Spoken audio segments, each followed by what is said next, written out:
Hello, everyone. Welcome back to this episode of Beyond The Barclay with me, Jez Davies. I'm, of course, joined with the sexiest man in Dereham, Mr. Morgan Hewitt.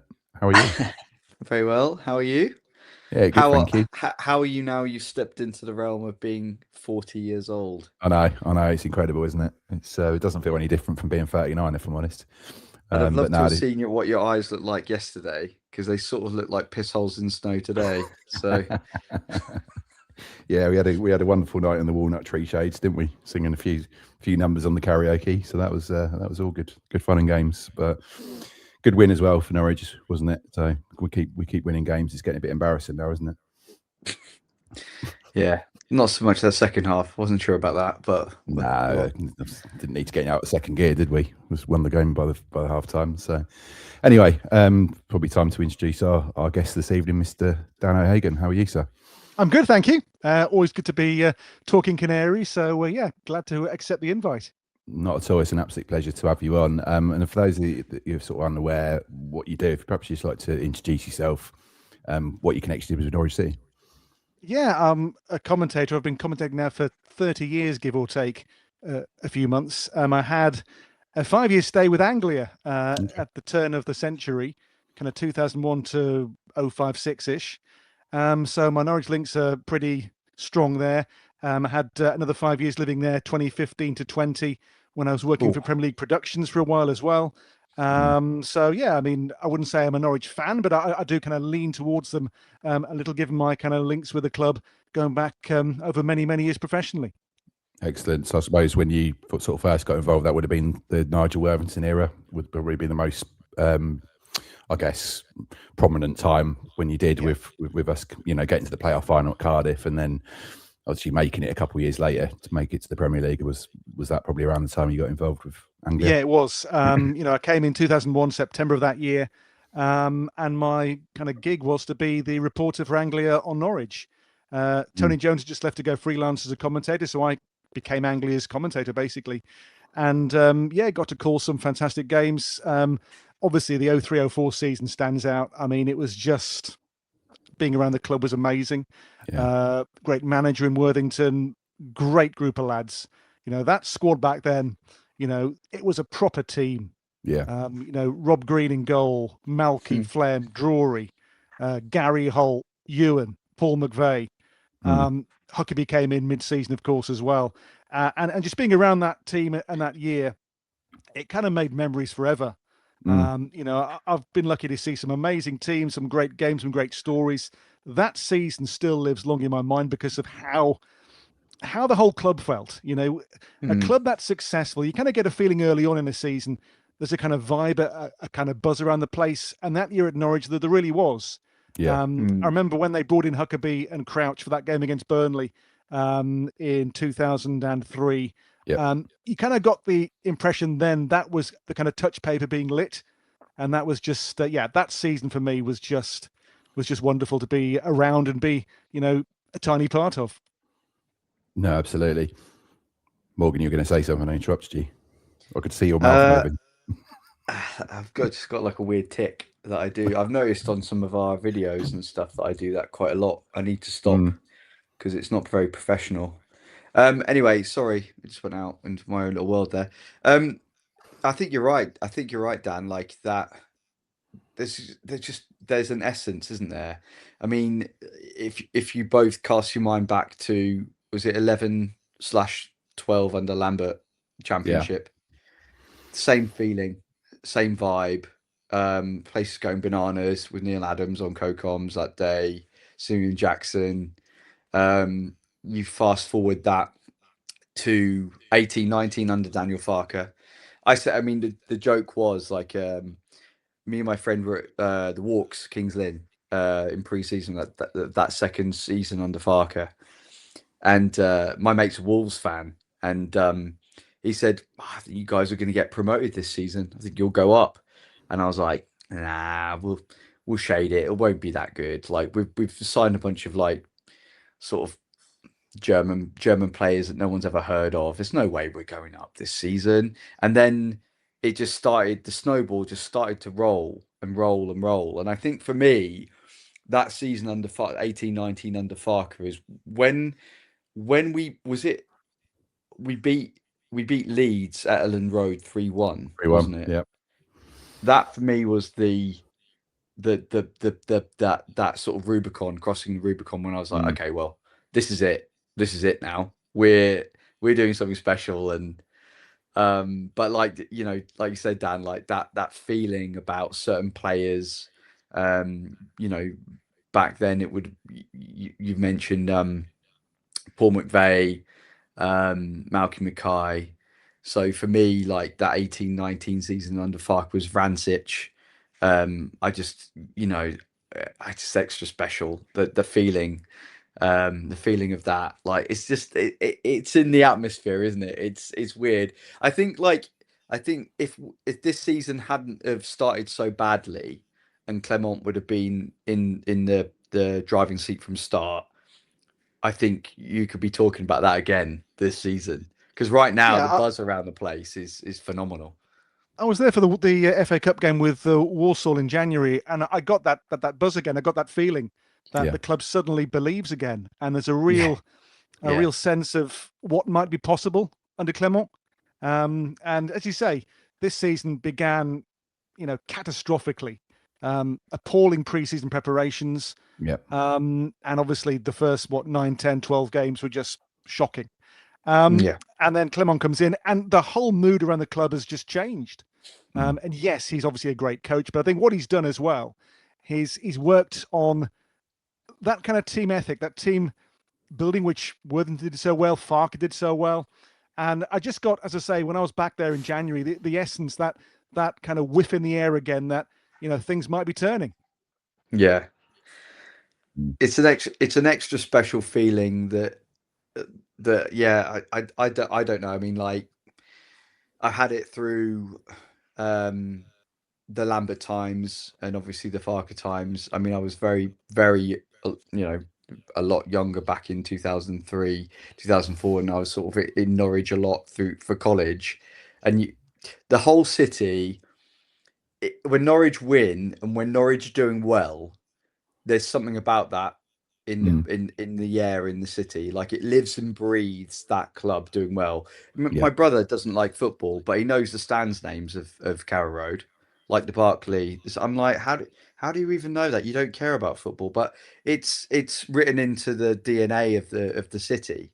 And when Norwich aren't doing well, it definitely, you can really tell. You know, you can really tell the atmosphere is very different. That's right. I mean, I've lived all over the place, you know, north, south, east, west, but you're right. When Norwich are doing well, the whole city just kind of comes alive. And in the same way, when the team's having a bad run, you know, there's a kind of real mood about the place as well. So I guess it's because it's a one club city, it's a one club county. But yeah, the whole city just kind of lives or dies by the fortunes of the team at Carrow Road. Yeah, 100%. I always remember two of my favourite memories probably isn't on the pitch, it's off the pitch. And it was, you know, 03, 04, I think might be the year before that. So the first Premier League promotion, when I was stood outside City Hall from 12:15, they weren't even getting the trophy until 6 hours later. But I had to be there. I had to be sort of in front of City Hall watching that happen with Nigel Worthington and Delia Smith with the Championship trophy. And then fast forward to, you know, the one you mentioned, Morgan, where Kenny McLean walks out with the mayor's hat on, and I'm now the mayor. I can't even do the Scottish accent, so I'm only going to try. But he says, "What do you want? I'm now the mayor." So it's the little things like that and that day was so special. And the Norwich City put out a really good highlights reel of that whole day, of the bus coming down Castle Meadow with people on the you know, the bit that leads up to the castle where the grass is. And yeah, just incredible. And, you know, I think those memories will always live long for me, because it's not just the football that happens on the pitch. That's amazing, obviously, but it's all the stuff that happens where they integrate themselves with the city. Yeah. Definitely. Yeah. Dan, I'd love to know a little bit more about your career commentating in Germany. I'm a big fan of German football. I've been to Dortmund 5 times. It's incredible out there, as you know. Talk to me a little bit about that and what that means, sort of commentating in the Bundesliga and some of the experiences you've had with that. Yeah, I mean, I've now been doing it it's my 11th season, Bundesliga. Wow. Left the BBC Match of the Day 2015, and Yeah, Bundesliga came along, and it's been great. I went in as a German football fan, but not obviously knowing what I know now in terms of the depth about all the clubs and the kind of stories and intricacies. But it's a great league to cover because the crowds are just phenomenal. Yeah. No matter where you go, obviously Dortmund, Bayern, but down to Mainz and Augsburg and Freiburg, the atmospheres are just as good. And I think that's what the Premier League has lost, is that kind of bond between the fans and the players again. In German football, that bond is kind of sacrosanct. And we saw Farke when he was at Norwich, that kind of post-game going to the fans. That happens at every club in Germany between the coach and the players. Win, lose or draw, they go over to the fans. So, 11 seasons doing it. I must have done, I don't know, hundreds of games now in the Bundesliga. It never gets old. I've been to some amazing stadiums. I was in Leverkusen the day they won the league in 2024, which was, that is up there with the best things I've done. Because again, like Norwich and 03-04 and the Lambert years and the Farke years, that Leverkusen season, maybe from September, you knew that you were watching something special. Week in, week out, you felt this momentum grow. And as commentators on it, we would talk among ourselves and say, we know this is going to happen this year. They'd never won the league before.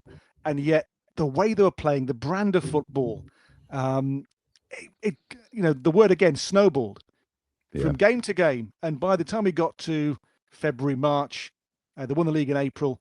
It was an amazing ride. And, to call so many of the late winners and late equalizers in that unbeaten season, and to be there when they got the trophy at long last in April 2024, that's up with the best things I've ever done, really.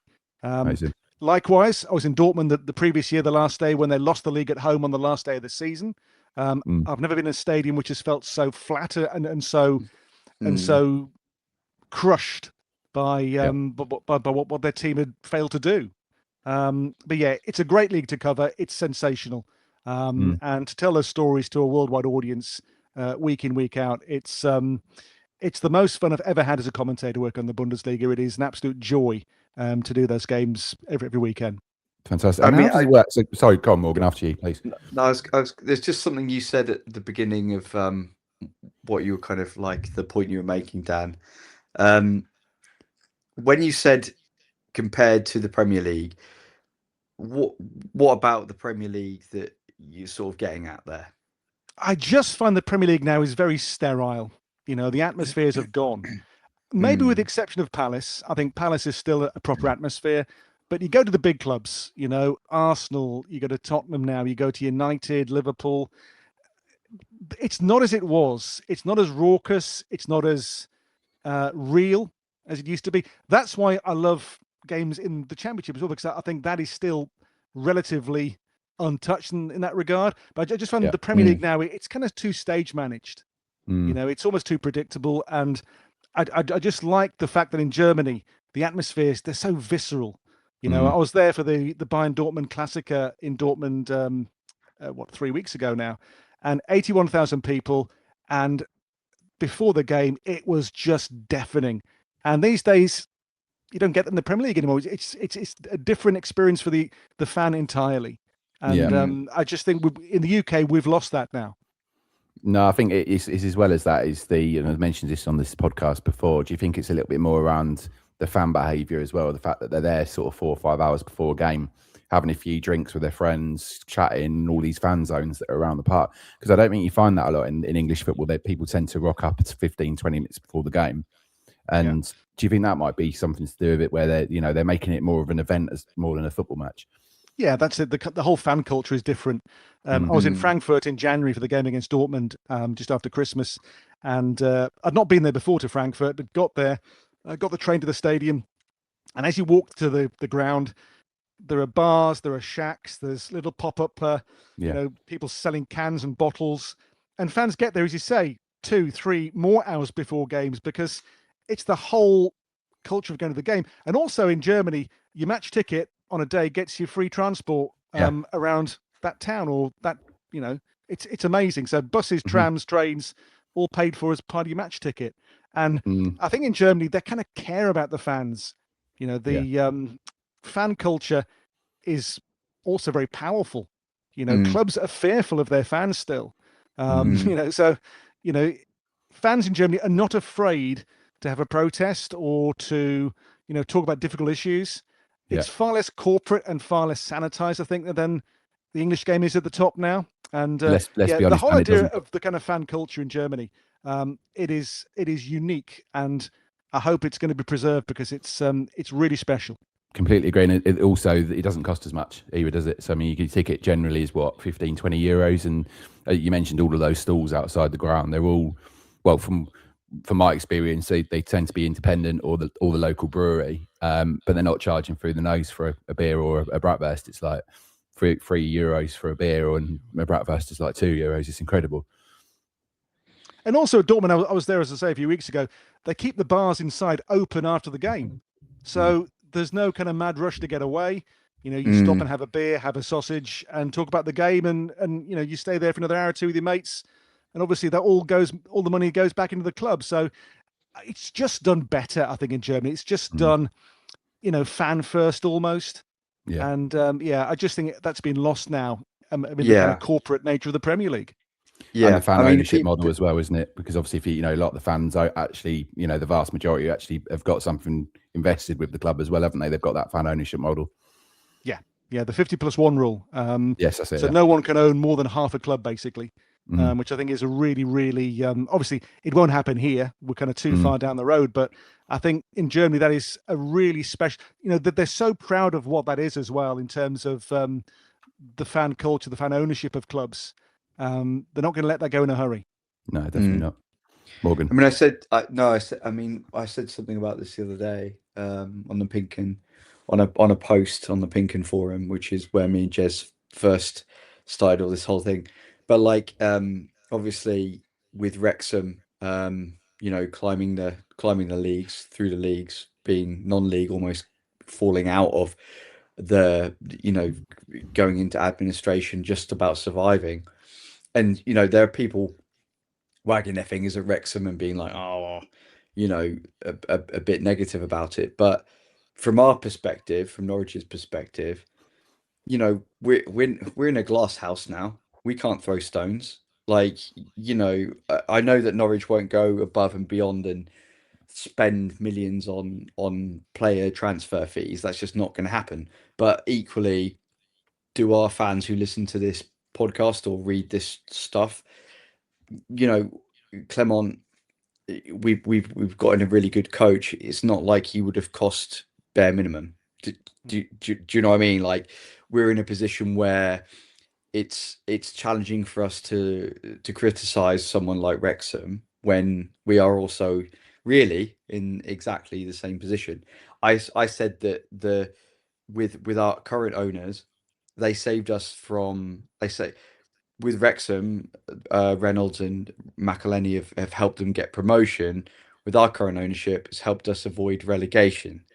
If we hadn't have had that kind of backing financially, then we would still probably be like in that bottom 3 or 4 or 5 or whatever it is, looking over our shoulder, maybe going into League One. And I don't really know how, and I've said this to Jez before, like it's challenging because, like, Norwich is a great community club, but at the same time we have to compete, and we have to compete against clubs that have that kind of money. And if we go up into the Premier League again, we are going to have to look at spending that kind of money. And it's a really tough place to be, I think, supporting a club like Norwich, like Brentford, almost like Fulham, to a lesser extent Brighton, Palace, where you have to kind of, I hate to say it, but you have to suck that down, that whole essence down. I think you have to say as well, where is Norwich's true position in the pyramid? Are they an upper second tier team, or are they a lower half Premier League team? In the kind of bigger picture, as you say, if and when they go up, it's always a struggle. And so how do you compete? How do you compete then with the clubs kind of 10th and up in the Premier League? How do you compete with, an Everton, I don't know, a Brighton, a Palace, clubs have been there now for years and years and have built themselves up because of that. Each year brings in more money. Obviously, they spend money as well. But I just think that you look at Norwich, who are, a big club by championship standards, but in terms of the Premier League, where do they want to be? What can they be realistically? And that for me is always the burning question. When Norwich go up, what do they hope to achieve? Obviously, under Lambert, there was an amazing, mid-table finish. And is that as good as it gets now? I think the days of the 90s have gone when they can compete for titles or for European football. Those days won't come back, barring, an absolute miracle. So I think Norwich fans have to say to themselves, what are we? Where do we want to be? Where do we see ourselves being long term? Is it more fun to be a team that competes to go up, or one that, my team's Wolves? And I've got to say, apart from that first couple of years under Nuno when we had European football and did spend money and did compete, I've hated every year's a struggle. Obviously this year even more so, but every year has been, let's make sure we're the fourth worst team. Yeah. And that's no way to enjoy football. That's no way to support a team, to hope that you're just less bad than three others. Yeah, and I think that's the reason why the Premier League is, as you said earlier on, a little bit like that, because if that's the sole aim of a football club to finish fourth bottom in the league, then where are we at? And I think in answer to your question about where I see Norwich City and where I would like to see Norwich City is, I'd like us to be a bit like a Brentford, where we're sort of like mid-table, but potentially challenging for Europe, doing well in cup competitions. And I think we've never had the ingredients, I suppose might be a bad word to use. And I think, that's not a pun that we had Delia Smith and she's a celebrity chef, by the way. But we now do have those ingredients with Richard Resler, who's, a multi-billionaire property guy in New York. And obviously Mark Astanasio, who's the big boss. And I think now we've got that, off the pitch, we're looking a lot healthier in the sense that we've got players coming through that have been, a lot of these players that are looking good under Clement didn't look good under Manning, but it's because they've actually got a proper manager / head coach now that's going to push them on. And I do think the future's bright, because I think if we can keep going up with this upwards trajectory, yes, it's going to be difficult next season because, Dan, you've obviously mentioned Wolves, but Forest and Burnley are good teams as well. I think it'll be Forest to come, but so yeah, it will be tough. But I think we've got every chance if we keep going the way we're going, and it obviously invests well in the summer. But I think I look at the way they've improved under Clement, to what they were in the autumn, which was just a disaster. In the space of a few months, to turn that team from, literal also-rans into the best form team in the division, it's almost kind of sorcery. Yeah. But again, this goes back to your question, Dan, that you said you propose to the ether. What is it that our fan base wants from the club? Because in a way, like what Jez just said then about finishing mid-table with a slight eking towards the sort of that sort of top end of the Premier League, can Brentford do that again next season? Maybe, but as we saw with Forest, when you're fighting on the European front and then you're fighting on the domestic front, look at them dropping like a stone. So I mean, it's a really difficult question to ask. I think with that Lambert era where we had a few seasons in the Premier League, 2 good seasons, and then the third one under Houghton, the third one where we dropped out. We've not done that since not the early 90s, and for me, a successful period in the Premier League would be back-to-back seasons. For me, that's all I want to see in my lifetime as a Norwich fan, is back-to-back seasons in the Premier League, because I don't remember it back in 93, 94, because I was a kid. I was 8 years old. It's that for me would represent massive success of recent times. People might say either I'm deluded or I'm not wanting enough, but it's just being realistic about where we are as a club, and playing teams like you said, Palace, Brighton, that have spent 10 plus years in the Premier League now. Like, realistically, what can we achieve? This season's really interesting in terms of relegation battle. Like, for the first time in a long time, that third spot still isn't claimed by anyone, really. Forest, Spurs, Leeds are still in it. West Ham. That's 4 clubs, and that's been a really interesting, from a neutral, or from a Norwich fan, that's a really interesting ride so far. Maybe not for you, Dan, but I think as well, for a team that goes up of Norwich's size, so you look at the Fulhams, the Palaces, Stoke had obviously a good crack as well. Yeah. I think when those clubs go up, they have to keep a very steady head and keep things stable. You look at obviously Fulham, they've kept the same coach now for 3, 4, 5 years. Stoke had Pulis for years. Palace have always been a club who've been relatively, okay with keeping faith with one coach. Don't want to be like a Watford, obviously, and keep chopping and changing. So I think when you do go up, have faith in what you've got. Have faith in the person that's got you there. Yeah.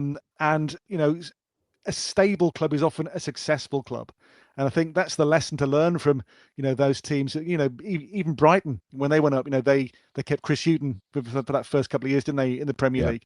So I think, a club of that size that goes up, it's about being stable, living within your means, and no kind of knee-jerk panicking, because that first couple of years is always difficult. There will be defeats, a run of defeats. It's part of the course. So I think the lesson to learn from those clubs is, to be stable and to be calm in the Premier League. Yeah, it's interesting you mentioned about that, because we had Elliot Bennett on last week, and he mentioned about the time he was there where we had 3 seasons in the back-to-back in the Premier League. The first couple, they had a relatively similar squad to what they had in the Championship. Hungry players that want to perform. From League One or the Championship, really want to prove themselves in the Premier League, and then they completely changed their philosophy in that third season and brought in what he called different players. So people like Ricky van Wolfswinkel, Leroy Fer, 1 or 2 others that just didn't really fit the bill. Because there was that mix of almost personality characteristic, whatever you want to call it, it didn't work. We got relegated, and it's interesting that you said that, because it's almost identical. Yeah, I just think that, the Premier League, it's a very unforgiving environment. And, a club like Norwich, they can't afford to buy the best players from overseas. So when they did try and go down that route of doing that, they couldn't afford the kind of A-grade players who would make a difference. On paper, Van Wolfswinkel was a good signing, because his record in Portugal was amazing for Sporting, wasn't it?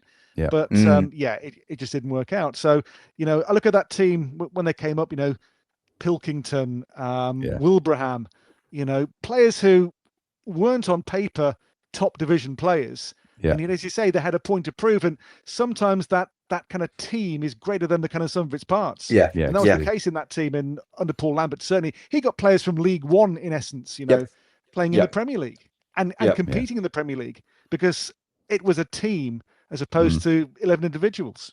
I mean, that's what Elliot Bennett was sort of saying. You've got to think that Elliot Bennett and Grant Holt and all of those players that played with Lambert from League One, he got them not just at the top of League One, but to top of the Championship, to then being able to stay the course in the Premier League. That's incredible. That's an incredible feat. As a coach, but as a team as well. And we sort of said that to Elliot Bennett, that, I think he sort of reflected on it in that episode at that point, was like, actually, we did what we could. We stayed the course. It's an incredible achievement. The same with Sheffield United under Wilder that first time. Billy Sharp is prime example of that kind of who managed to knock goals in in that sort of inaugural Sheffield United season. Incredible, and they stayed up for a good few seasons, and that was the kind of almost like the same blueprint that Lambert had with that Norwich side. Yeah, I think Paul Lambert as well. I mean, we've had him as on our German stuff as he's worked with us, and I've been with him at a game at Dortmund, and he at that stadium he is revered. Obviously, when you won the Champions League in '97 with them, and I'd not seen anyone almost kind of walk on water the way he did at Dortmund, because they still love him there. Yeah. For that '97 European title.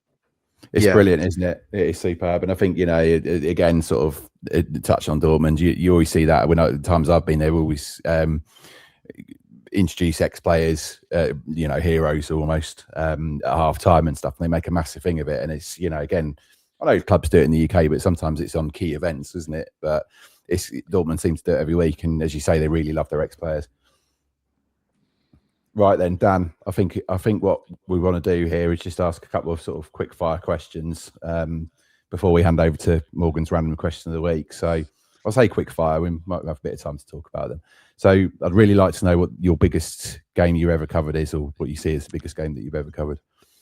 Probably the World Cup final 2014 in the Maracanã. I think, that takes some, it's hard to beat doing a game between Argentina and Germany in the Maracanã at a World Cup final in Brazil. It was not a great game, obviously a great finish with Götz's goal in extra time, but great to do a World Cup final. That's one to tick off the list. Another one is my kind of first game for Match of the Day, which was at Norwich. I did Norwich Spurs, Boxing Day 2004, 2-0 home defeat. My first game of Match of the Day.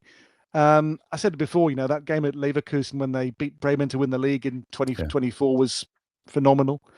And those are probably the three ones that kind of stand out. There's been lots of kind of Bayern Dortmund games down the years as well, but those three I think are the ones that kind of jump out at me. This thing I was going to ask earlier on, actually, I've just remembered it. Apologies. So you'd obviously mentioned that you do the English commentary for the Bundesliga. Is that on various channels? Does that go out sort of worldwide, or how is it just on one specific channel? Yeah, it's a world feed. So basically, it gets taken now by the BBC on a Friday, Sky on a Saturday, and Amazon on a Sunday, as well as channels, ESPN in the States, various channels in Africa as well. It is a world feed. It's global, so it's incredible. It's the English language world feed, which has been going now for 20 or so years with the Bundesliga. Does that ever do you ever find yourself like catching yourself on those times and going, okay, wow, like this is going out, or have you kind of ironed out those creases in all of your professional years? I was always told when I began, imagine you're talking to one person in the room. So I've never given the size of audience a moment's thought. The World Cup in 2014, apparently the group stage, I did the game with the biggest audience, which was bizarrely Nigeria-Iran, which, because of the Nigerian audience, which is colossal, that had the highest ratings of any game in that initial first round of group games in 2024. So, 2014. So, the audience has never kind of bothered me. The only one that has is not football. I did air show commentary at RAF Fairford, 10 years ago or so. And obviously there you've got 100,000 people around you while you're talking, because you're the kind of PA microphone on the crowd line. And when you can see the people listening to you every word, that is a bit daunting when you can kind of see their reactions. When you're doing a Bundesliga game or a whatever game, you can't see them. You can't see who's your kind of consumers, really. So, commentary, I've never kind of given the audience in terms of, that much thought in terms of how many are out there. It's just one of those things, really. Dare I say it, the air show commentary gig sounds a bit Alan Partridge, if you don't mind me saying. Oh, yeah, absolutely. Fire, the fair's on fire. But, it was it was good fun. I did that for 3 years. And, amazing. You're on air for 7 hours a day. We had one day one year when nothing flew because it rained. Right. And obviously you got to stay on air and kind of think on your feet. And we got through. We kind of did interviews with air crew and stuff, and kind of got through it that way. But that was different. Oh, that's amazing. And then I'm going to ask this. I think this is a really cringe question to ask, but I am keen to go know. On. Just do it. You know what I'm going to say, don't you? No idea. No, all right. Who would be your commentator hero? So who sort of best ever commentator, I guess, or who wanted to make you do it as a career? Well, Barry Davies was my always kind of go-to. I just kind of everyone says, it's either Barry Davies or John Motson. I was kind of in the Barry Davies camp. I just like the way he used language. In the same way, I think Peter Drury does today. He's taken it to a different place, and everyone's styles, may not be someone's cup of tea, but I certainly kind of lean more towards the Barry Davies side when I was growing up. I also liked Brian Moore on ITV as well. Clive Tilsley, when he took over too, was another one. I always get asked about commentary, by people who want to do it. I always say, don't copy people. Don't try and be the next Barry Davies or Clive Tilsley. People want the next you. They want someone who's different and someone who is unique and someone who has their own personality. We all kind of borrow from other commentators, I'm sure. But I don't think people should copy. Borrow, but don't copy, basically. Yeah. No. I mean, it's something that me and Jez often have conversations about, aren't we, Jez? Because we're so pro at what we do. Yeah. Goes no, but I mean, but joking aside, Dan, you're kind of right. Like, I think it's too easy to ape a certain style of like delivery or vocal tone, and then you sort of lose that sort of. I mean, like, I think, I don't know what you think, Jez, but like elements of what we do on this podcast, there's an elements of the random question of the week was definitely influenced by Vic Reeves and Bob Mortimer, and sort of that sort of weird surrealist kind of humor. I love that. I was like, well, why not? Sort of dove from above kind of thing. But Jez, what about you? Who's my commentator hero?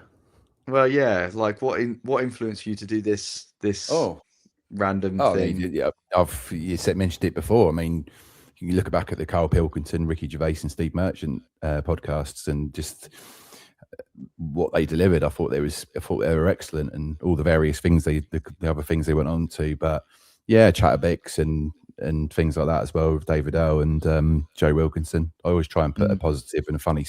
We try and put a funny spin on it, whether we are or not. Dan's another question, to be fair. But I think, this is it. But I think as well as that, Dan, who I was going to ask, who has been your sort of favourite person in co-coms? Who do you like working with, if you're able to say? Yeah, I mean, I'm lucky. I work with Mark Schwarzer, who is great. We do a lot of games with him. He comes here and works from my home with me sometimes. Right, brilliant. Which is unique. My little boy adores him. And also in the summer, I got to work with Rob Green. Oh, great! The World Club Cup for DAZN. And obviously, I knew Rob from Norwich. Hadn't really spent much time with him, but for a month, we kind of traveled around the States and got on great. And on air, he is just fantastic. It's funny how goalkeepers tend to be good co-coms. I think these days, Joe Hart, Paul Robinson both trying their luck as well at co-coms. And I think it's because that position, because you watch so much of the game in front of you, you become quite analytical. And I think certainly, Rob in the summer at those Club World Cup games was for me really on it. And Mark Schwarzer on the Bundesliga too is excellent as well. Excellent. Right, I think it's that time. So I'm going to hand you over to Mr. Morgan Hewitt for this week's random question of the week. And if you can't do the chair spin, Morgan, I hope you thought of something to do. No, I can't do the chair spin. I'm static, I'm afraid. So Dan, we usually I have a office chair. It's got a really high back, a bit like Mastermind. It's got really good action that I can spin around on. Unfortunately, you're not going to witness that today. So I'm just going to have to sing awkwardly at you. So in 3, 2, 1, random question of the week. It's a bit of a cop-out one, but I think it's a good one. If there was any other, so if you're going to a job, doesn't matter where you're going, Bundesliga, Premier League here, Championship, whatever, and you step into the gantry or the room where you're doing co-coms, and on the other side of the table is your ultimate worst nightmare co-commentator, and it can be when you're at high school, the teacher that you hated. It can be the Undertaker from WWF or E, whatever. Who is your ultimate worst nightmare that keeps you up at night, give you sweats, and you'd be like, oh my God, how am I going to do this for 90 minutes? Fire away. Well, I have had a co-com in the past who is a former Norwich player, and he turned up not even knowing which game we were doing. I won't name him.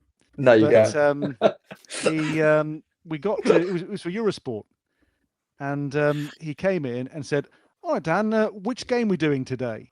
Now, you don't expect people to have kind of reams of notes, but at least have some idea about the teams you're going to watch. And this person came in and they didn't know which game it was. It was a former Norwich fullback, and that's all I'll say. You may be able to think who that may have been, but yeah, in terms of non-football people, who would I not like to work with? I don't know. Donald Trump, maybe. I don't think I could keep a civil tongue in my head for 90 minutes. But anyway, there we go.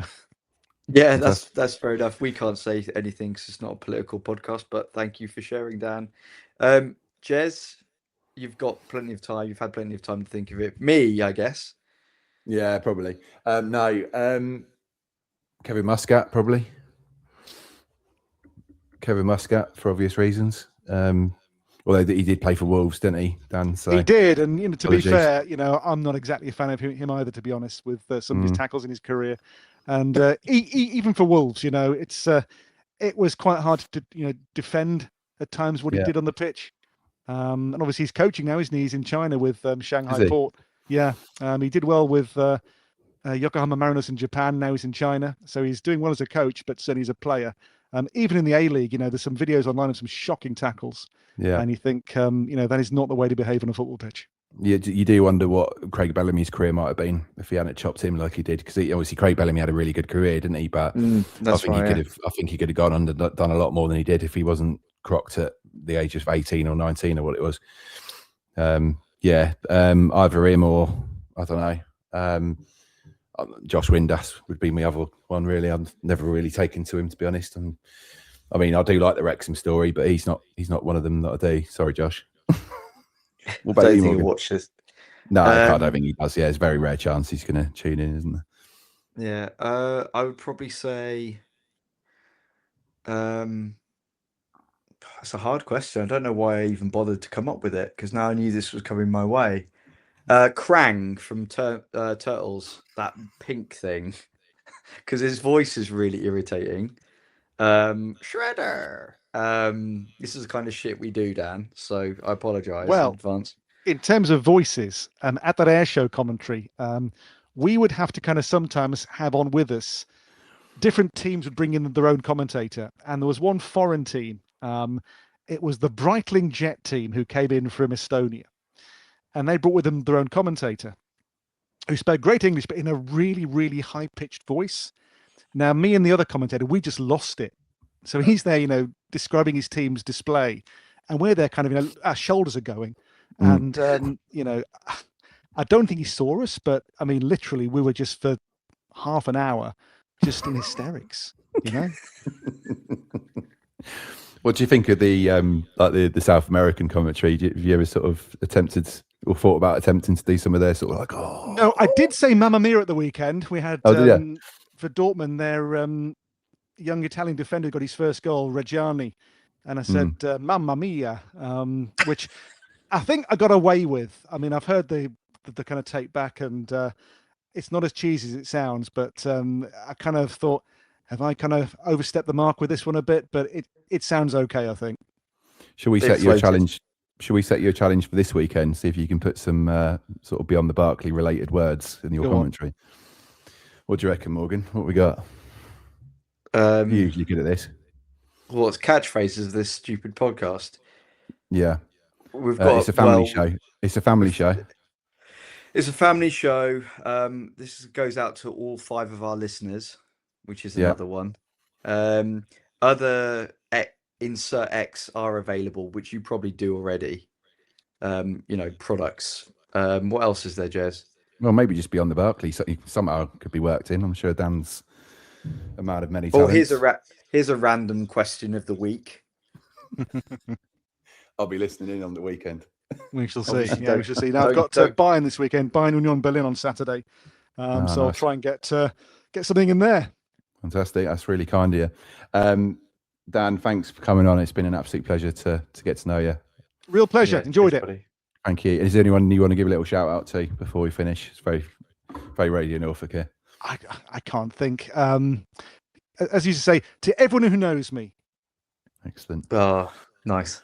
Brilliant. Okay. Well, for everyone else watching, you can follow us on all of our social media channels, Facebook, Instagram, X, and TikTok. We are proudly partnered with Masterseal and Pye Design and the Freemason Arms pub, where you can get 10% off on match days on food and drink if you are a YouTube subscriber. I've been Jez Davies. I've been Morgan Hewitt. I've been Dan O'Hagan. Thanks, everyone. Bye.